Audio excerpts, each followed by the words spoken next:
Hello दोस्तों, नमस्कार। स्वागत है आपका home science classes with SR में। दोस्तों, कल की क्लास में हमने लैंग्वेज डेवलपमेंट के बारे में पढ़ा था कि कौन-कौन सी टर्मिनोलॉजीज़ होती हैं। रिवीजन के तौर पे आप देख सकते हैं, सीक्वेंस अगर आप देखेंगे तो सबसे पहले फोनोलॉजी, फिर मॉर्फोलॉजी, फिर उसके बाद हमारा आता है सिमेंटिक्स, फिर सिंटैक्स और लास्ट में हमारा प्रैग्मेटिज्म। कल मैंने आपको ये बता दिया था। आज हम लैंग्वेज डेवलपमेंट से रिलेटेड जो हमारे 3 कॉन्सेप्ट हैं उसका ये तीसरा पार्ट है हमारा, ठीक है? इसमें हम लैंग्वेज और ब्रेन को साथ में पढ़ेंगे। क्योंकि जो भी हम बात करते हैं, जो भी भाषा हमारी प्रोड्यूस होती है, बाहर आती है, वो कहीं न कहीं हमारे किससे संबंधित है? हमारे ब्रेन से संबंधित होती है। तो लैंग्वेज डेवलपमेंट कैसे होता है? ब्रेन डेवलपमेंट के साथ-साथ चलता है, ये बचपन से ही चलता है, ठीक है? बच्चों में भी होता है। बस अंतर क्या है? अभी जैसे हम बड़े हो जाते हैं, तो हम जो सोचते हैं, वो हमारी भाषा में आता है, यानी कि हमारा 2 एरिया होता है ब्रेन का। ध्यान दीजिएगा, 2 एरिया होते हैं। कौन-कौन से होते हैं? पहले समझ लीजिए। सबसे पहला एक हमारा होता है ब्रोकास एरिया, ठीक है? और दूसरा होता है हमारा वर्निक्स एरिया। ये दोनों एरियाज हमारे जब हम बड़े होते हैं यानी अडल्ट होते हैं, तब ये हमारे दोनों साथ काम करते हैं, जैसे जैसे हमारी थिंकिंग एबिलिटी डेवलप होती जाती है। लेकिन बचपन में ये दोनों साथ में काम नहीं करते हैं, ठीक है? एक पहले बच्चे आपने देखा होगा कि बच्चे क्या करते हैं, बच्चे पहले चीज़ों को सुनते हैं, समझते हैं, उसके बाद अपनी थिंकिंग के बाद जवाब देते हैं, ठीक है? तो वो डिले होता है उसमें, लेकिन यहाँ पे क्या है, ये दोनों चीज़ें साथ-साथ चलती हैं जब हम बड़े हो जाते हैं। तो पहला तो आप यही कॉन्सेप्ट समझिएगा और यही कॉन्सेप्ट अब हमें समझना है यहाँ पर। तो बात करें तो ब्रेन का जो हमारा लेफ्ट लोब होता है, यानी कि लेफ्ट पार्ट, कौन सा? ब्रेन का हमारा लेफ्ट पार्ट। कॉपी पेन लेके बैठिएगा, बार-बार कहना ना पड़े, ठीक है? हमारा लेफ्ट पार्ट जो होता है वो हमारा किसके लिए होता है ब्रेन का? लैंग्वेज डेवलपमेंट के लिए, ठीक है? लैंग्वेज डेवलपमेंट यानी कि भाषा के विकास के लिए होता है। किसके लिए होता है हमारा ब्रेन का बायां हिस्सा? हमारा ब्रेन का बायां हिस्सा जो होता है वो लैंग्वेज डेवलपमेंट, भाषा के विकास के लिए होता है, ठीक है? अब इसमें भी 2 पार्ट होते हैं, ठीक है? जो दोनों ही क्या होते हैं? लेफ्ट भाग में होते हैं, दोनों अलग-अलग लोब्स में होते हैं, ठीक है? इसमें सबसे पहला ब्रोकास एरिया होता है और दूसरा होता है हमारा वर्निक्स एरिया। तो आइए चलते हैं, पहले इन दोनों को एक-एक बार समझ लेते हैं, फिर ये 2 चीज़ें भी आपकी जुड़ी हुई हैं, क्योंकि आपके क्वेश्चंस तो वर्निक्स एरिया, ब्रोकास एरिया से बनते ही हैं, हर बार परीक्षा में बनते हैं। लेकिन 2 यहाँ पे टर्मिनोलॉजी और नए हैं, उनको भी पढ़ते हुए चलेंगे। जल्दी पढ़ेंगे, ज़्यादा देर नहीं लगाना है इसमें, क्योंकि आपका जो मतलब ये जो कॉन्सेप्ट है, ये जल्दी से बस क्लियर करना है, ठीक है? देखिए, ब्रोकास एरिया क्या है? Broca's area is an important part of language formulation. ध्यान दीजिएगा, दोनों चीजों की बात कर रहे हैं यहाँ पे, बस अभी हम आपको समझा रहे हैं। ब्रेन का जो ब्रोकास एरिया होता है ये क्या करता है? लैंग्वेज फॉर्म करने का, भाषा के निर्माण करने का काम करता है। Even if someone has the motor ability to form the sounds necessary for words, Broca's area is necessary to form and express language. ये क्या करता है? किसी के पास जो भी एबिलिटी है भाषा के ज्ञान की, भाषा के निर्माण की, तो वो किसके पास होती है? वो ब्रोकास एरिया। यानी कि ब्रोका का काम क्या है? ब्रोका का काम है आपके स्पीच प्रोडक्शन का काम करना, ठीक है? भाषा विकास का काम करना, भाषा के प्रोडक्शन का काम करना। यहीं पे आपका वर्निक्स एरिया क्या करता है?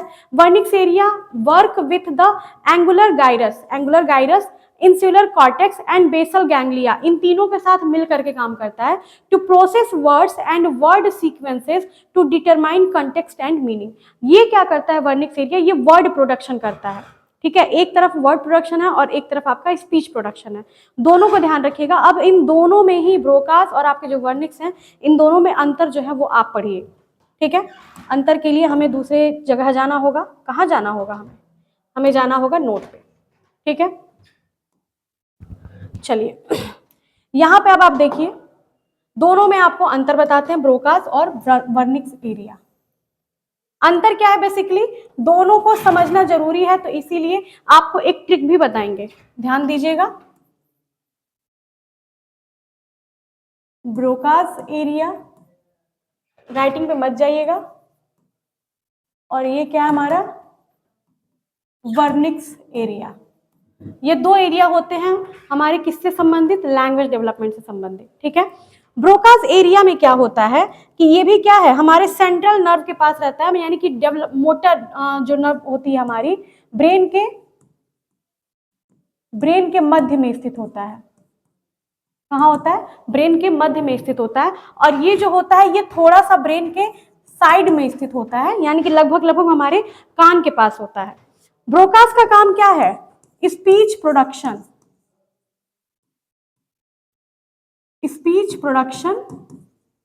ठीक है, यानी कि कह सकते हैं भाषा का उत्पादन, भाषा, ठीक है, भाषा का उत्पादन, हिंदी इंग्लिश दोनों के लिए है।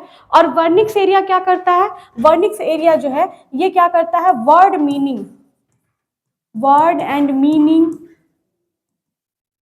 And sentence formation, sentence formation, यानी कि ये दोनों के क्या हैं, अलग अलग काम है। ब्रोकाज एरिया हमारा क्या करता है, ये ब्रेन के हमारे मध्य भाग में होता है और ये स्पीच प्रोडक्शन का काम करता है, ठीक है। अच्छा ध्यान दीजिएगा कि स्पीच प्रोडक्शन यानी कि जब मैं बोल रही हूं तो इसमें किन किन चीजों का यूज हो रहा है, दो मसल्स का भी यूज हो रहा है, ध्यान दीजिएगा, एक जीभ का होता है और एक हमारे होठ का। तो यहाँ पे अगर आपसे कभी कोई क्वेश्चन इस टाइप से पूछता है कि इनको कौन कंट्रोल करता है स्पीच प्रोडक्शन यानी लैंग्वेज डेवलपमेंट में, तो आप यहाँ पे पॉइंट नोट कर सकते हैं क्या, कि जीभ व होठ के गति को नियंत्रित, यानी कि मूवमेंट को कंट्रोल, वही चीज है, गति को नियंत्रित करता है कौन, हमारा ब्रोकाज एरिया, ठीक है। क्योंकि हम जो बोलते हैं, अगर मान लीजिए मेरे दिमाग में वर्निक्स एरिया काम कर रहा है, हम बोले ही ना,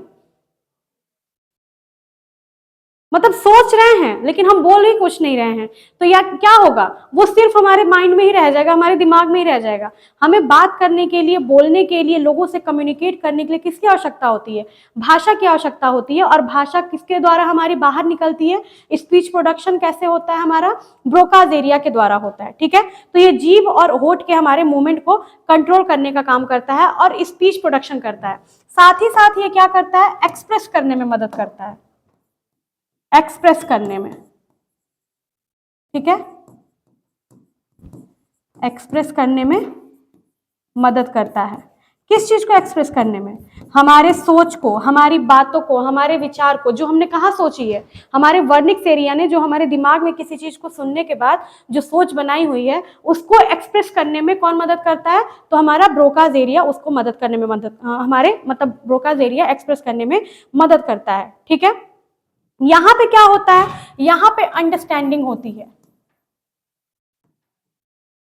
अंडरस्टैंडिंग एंड क्रिएटिंग, सेम वही चीज है, understanding and creating of sentence या वर्ड, जो भी है कि हम क्या समझ रहे हैं, हम जो कहना चाहते हैं। यानी कि अगर एक बच्चा है, उसे अगर भूख लगी है तो पहले क्या है, पहले वो वर्निक्स एरिया उसका सोच रहा है, वो सोच रहा है पहले चीजों को कि मुझे भूख लगी है, तब वो जाएगा तो क्या करेगा, प्रोडक्शन करेगा। यानी कि हमारे ब्रेन के सिग्नल्स को भूख लगी है ये रिसीव करने का काम कौन कर रहा है, वर्निक्स एरिया कर रहा है। तो इसीलिए ये क्या करता है, ये रिसीव करने में मदद करता है, रिसीव करने में, किसको रिसीव करने में, सिग्नल्स को, ठीक है, रिसीव करने में हमारे सिग्नल्स को मदद करता है। तो इन दोनों में अंतर आपको साफ दिख रहा होगा, ये क्या करता है, रिसीव करने में मदद करता है, ये हमारा एक्सप्रेस करने में मदद करता है। ये जीभ व होठ की गति को नियंत्रित करता है और ये हमारे ब्रेन के जो भी सिग्नल्स आते हैं उनको कंट्रोल करने का काम करता है। Word meaning, sentences formation, understanding जो होती है, कॉम्प्रिहेंशन जो होता है, वो बेसिकली आपका वर्निक्स एरिया से रिलेटेड होता है और ब्रोकाज एरिया से क्या होता है, हमारा स्पीच प्रोडक्शन रिलेटेड होता है, ठीक है। टू द पॉइंट बातें लिख रहे हैं, मेन चीजें लिख रहे हैं, इसीलिए आप नोट करते जाइएगा। बहुत ज्यादा हम इसको डीप में स्टडी नहीं कर रहे हैं, मैंने पहले ही बताया है कि हमारे ये जो टॉप 100 टॉपिक की सीरीज चल रही है, इसमें हम उन्हीं पॉइंट्स को पढ़ रहे हैं जो कि परीक्षा में आपके पूछे जाते हैं।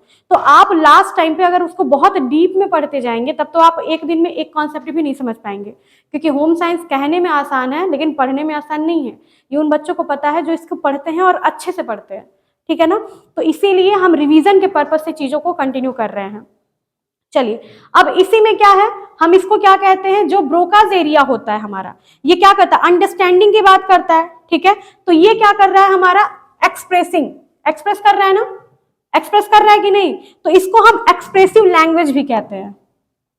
क्या कहते हैं, यहां पे एक्सप्रेसिव लैंग्वेज जो है आपका, वो किससे रिलेटेड है, वो आपके ब्रोकाज एरिया से रिलेटेड है। एक्सप्रेसिव लैंग्वेज की जब हम बात करते हैं, यानी कि हम अपनी बातों को बता रहे हैं, अब मेरे दिमाग में जो भी चीजें चल रही हैं वो काम कौन कर रहा है, स्पीच प्रोडक्शन का काम कौन कर रहा है, ब्रोकाज एरिया कर रहा है। और यहाँ पे ये क्या होता है, इसे हम कहते हैं रिसेप्टिव लैंग्वेज, रिसेप्टिव लैंग्वेज। ये क्या कर रहा है, ये सिग्नल्स को रिसीव कर रहा है कि क्या सोचा जा रहा है, क्या चीजें चल रही हैं, वो इसको काम कर रहा है। तो ये 5 चीजें हैं। अब अच्छा, इसको आप याद कैसे रख सकते हैं, मैंने बोला था ना ट्रिक बताएंगे। इसको याद कैसे रख सकते हैं? आपके पास पहले तो दो शब्द हैं, कौन कौन से? ब्रोकास के लिए आपके पास है बी और वर्निक्स के लिए आपके पास क्या है? डब्ल्यू। एक्सप्रेसिव, रिसेप्टिव और मेन फंक्शन जो है उसका, उसी से संबंधित चीजें पूछी जाती हैं। तो आपको पता है कि स्पीच प्रोडक्शन मेन काम किसका है? स्पीच प्रोडक्शन मेन काम जो है आपका, वो आपका ब्रोकास एरिया का है। तो आप यहाँ पे क्या कर सकते हैं? BSPE, बस इसको याद रखिए, ठीक है? BSPE आप इसको याद रखिए। और दूसरा जो है आपका, ये क्या कर रहा है? कॉम्प्रिहेंशन से रिलेटेड है, मीनिंग से रिलेटेड है और साथ ही साथ रिसेप्टिव से रिलेटेड है। तो WCMR क्या क्या है? BSPE WCMR। अगर आप सिर्फ इसको भी याद रखते हैं, हाँ ये मेरा तरीका है, आप अपना भी डेवलप कर सकते हैं चीजों को आसानी से याद रखने का। लेकिन बस यहाँ पे जो ओवरऑल आज का कॉन्सेप्ट है वो यही है कि आपको ब्रोकास एरिया के क्या क्या फंक्शन है, फिर वर्निक्स एरिया का लैंग्वेज डेवलपमेंट में क्या फंक्शन है वो आपको बताना। तो आई होप कि आपको समझ में आ गया होगा। एक बार क्विक रिविजन कर लीजिए। मेन चीज, बस मेन चीज क्या कि ब्रोकास एरिया जो होता है वो स्पीच प्रोडक्शन में हेल्प करता है, यानी कि जो हम बात कर रहे हैं, ठीक है? बॉस से याद रख लीजिए, बक बक या बात, ठीक है? बात करना क्या है? बक बक करना, बात करना, ये ब्रोकास काम कर रहा है। वर्निक्स का क्या होगा? तो जो वो काम कर रहा है उसके अपोजिट दूसरा काम हमारा वर्निक्स करेगा, यानी कि कॉम्प्रिहेंशन में, चीजों को अंडरस्टैंड करने में, समझने में हमारा कौन काम कर रहा है? वर्निक्स एरिया काम कर रहा है। तो ये दो एरियाज जो हैं आपके, ये आपके ब्रेन डेवलपमेंट के लिए इंपॉर्टेंट होते हैं। अब जो हमारे दो एरियाज बचे हुए हैं उनको भी देख लेते हैं, ठीक है? पहले तो मैं इसको छोटा कर देती हूँ, आप लोग स्क्रीनशॉट ले लीजिए। अगर कॉपी पेन लेकर के बैठे हैं तब तो अच्छी बात है, नहीं तो आप स्क्रीनशॉट भी इसका ले सकते हैं। चलिए अब आते हैं हम फिर अपने टॉपिक पे। हम कहां पर थे? लैंग्वेज डेवलपमेंट पे, ठीक है? तो यहाँ पे हमने वर्निक्स एरिया पढ़ लिया, हमने ब्रोकास एरिया पढ़ लिया। अब देखते हैं कि इंसुलर कॉर्टेक्स क्या है, इसको भी समझ लीजिए, छोड़ के थोड़ी जाना है, कंप्लीट ही कर लेते हैं। हो सकता है कि इसी से क्या पता प्रश्न पूछ ले। इंसुलर कॉर्टेक्स क्या है? Buried underneath the outer lobe of the cerebral cortex. Cerebral cortex के अंदर बहुत गहराई में ये उपस्थित होता है। The insular cortex is important for many function, बहुत सारे कामों के लिए ये इंपॉर्टेंट होता है। बट इसका मेन फंक्शन क्या होता है लैंग्वेज में? तो it is also important in the processing of language, ठीक है? प्रोसेसिंग का काम कौन कर रहा है? लैंग्वेज प्रोसेसिंग का काम कौन कर रहा है? वर्निक्स कर रहा है। वर्निक्स के साथ पहले ही दिया है कि बेसल गैंग्लिया और हमारा इंसुलर कॉर्टेक्स के साथ मिल करके क्या करता है? लैंग्वेज फॉर्म करने का काम करता है, फॉर्मेशन ऑफ लैंग्वेज का काम करता है, ठीक है? और स्पीच प्रोडक्शन का काम कौन करता है? ब्रोकास एरिया करता है। तो ये भी क्या कर रहा है? ये लैंग्वेज फॉर्मेशन में हेल्प कर रहा है। इसके साथ ही क्या करता है? मोटर कंट्रोल करता है, इमोशन को कंट्रोल करता है और साथ ही साथ सेल्फ अवेयरनेस को भी कंट्रोल करता है। अब देखिए यहाँ पे आप इस चीज को समझ सकते हैं कि कई बार ऐसा होता है कि हम इमोशनली बहुत वीक होते हैं, ठीक है? हमें रोने की इच्छा होती है या हम बहुत खुश हैं, कोई ऐसा माहौल है जहाँ पे हमें बहुत हंसी आ रही है लेकिन हमें वहां बात करनी है, तो हम क्या करेंगे? हमारा ये जो इंसुलर कॉर्टेक्स है वहां पे ये हेल्पफुल हो सकता है। ये क्या करेगा? हमारे फॉर्मेशन तो करेगा, फॉर्मेशन में हेल्प करेगा, बट ये थोड़ा बहुत हमारे इमोशन के अकॉर्डिंग फॉर्मेशन करेगा। भाषा का विकास ये हमारे इमोशन के अकॉर्डिंग करेगा, हमारे इमोशन को कंट्रोल करेगा। नहीं तो पता चलेगा कहीं सीरियस माहौल चल रहा है, वहां पे हम बोलने जाए और बोलने से ज्यादा हमें हंसी आ जाए। तो ये सारी चीजें ब्रेन का कंट्रोल करता है हमारा, ये आपको पता है। तो इसलिए लैंग्वेज डेवलपमेंट में ब्रेन का भी बहुत इंपॉर्टेंट रोल होता है। इसलिए बच्चों को कहा जाता है कि बच्चों का विकास तो 5 साल तक हो जाता है, भाषा का विकास भी, सारी डेवलपमेंट जो होते हैं वो लगभग 5 वर्ष तक आपके हो जाते हैं। चलिए एक और एरिया इसमें बचा है हमारा, कौन सा? Angular gyrus. क्या बचा है हमारा? Angular gyrus. The angular gyrus assembles information to help us understand words and concept. ये भी क्या करता है कि शब्दों को आपस में जोड़ता है, उसको एक वाक्य बना करके हमें समझने में मदद करता है। तो इन दोनों को भी आप याद रखिएगा। हो सकता हो कि अगला क्वेश्चन इन्हीं से बन जाए या किससे कोरिलेट करके बन जाए, तो आपको ये क्लियर होना चाहिए, ठीक है?